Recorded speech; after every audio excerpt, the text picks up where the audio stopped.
میں نے میٹرک اچھے نمبروں سے پاس کر لیا تھا، آگے اپنی تعلیم جاری رکھنا چاہتی تھی، لیکن گھر کے حالات اجازت نہیں دیتے تھے، اس لیے میں نے پڑھائی چھوڑ دی اور ملازمت کی تلاش میں بھٹکنے لگی۔ لیکن اس دور میں جہاں اچھے پڑھے لکھے لوگ بھی در بدر پھر رہے تھے، مجھ میٹرک پاس کو کون پوچھتا۔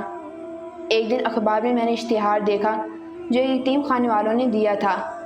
ان کو ایک ملازمہ کی ضرورت تھی جس کا کام بچوں کو سنبھالنا، نہلانا اور ان کے ڈائپر تبدیل کرنا تھا۔ تنخواہ بھی مناسب تھی اور ڈیوٹی بھی 8 گھنٹے کی تھی۔ میں نے سوچا کہ کچھ نہ ہونے سے تو یہ بہتر ہے کہ میں یہاں پر اپنی قسمت آزما لوں۔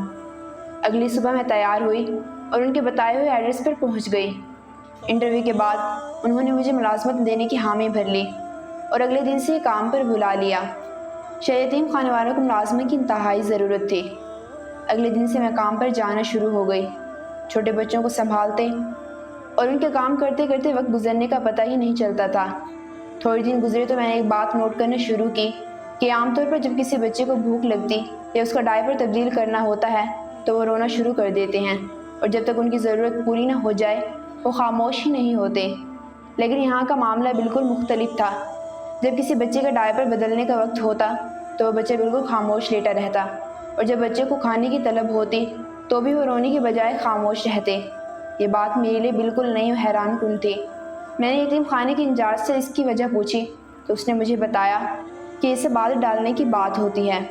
عام طور پر گھر میں بچے جب روتے ہیں تو ان کی دیکھ بھال کے لیے ان کے ماں باپ اور گھر کے دیگر افراد سر پر ہوتے ہیں۔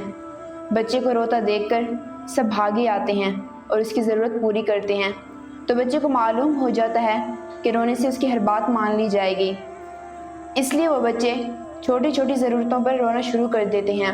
جبکہ یہاں یتیم خانوں میں معاملہ بالکل مختلف ہے۔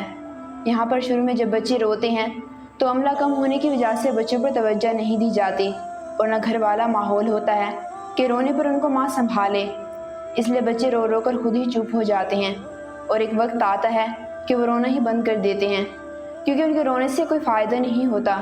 یتیم خانے کے انچارج سے یہ بات ہی جان کر میری آنکھوں میں آنسو آ گئے۔ میں سوچنے لگی کہ والدین بچوں کے لیے کتنی بڑی نعمت ہوتے ہیں، جو ان کی ہر چھوٹی بڑی ضرورت پوری کرتے ہیں اور ہر دکھ سکھ میں ان کا مسیحا بنتے ہیں۔ لیکن جب یہی بچے بڑے ہوتے ہیں تو والدین کو پوچھتے بھی نہیں ہیں۔ میرے دل سے دعا نکلی کہ خدا کرے کوئی بچہ یتیم خانے میں نہ جائے اور سب بچوں کو ان کے والدین کا پیار ضرور ملے۔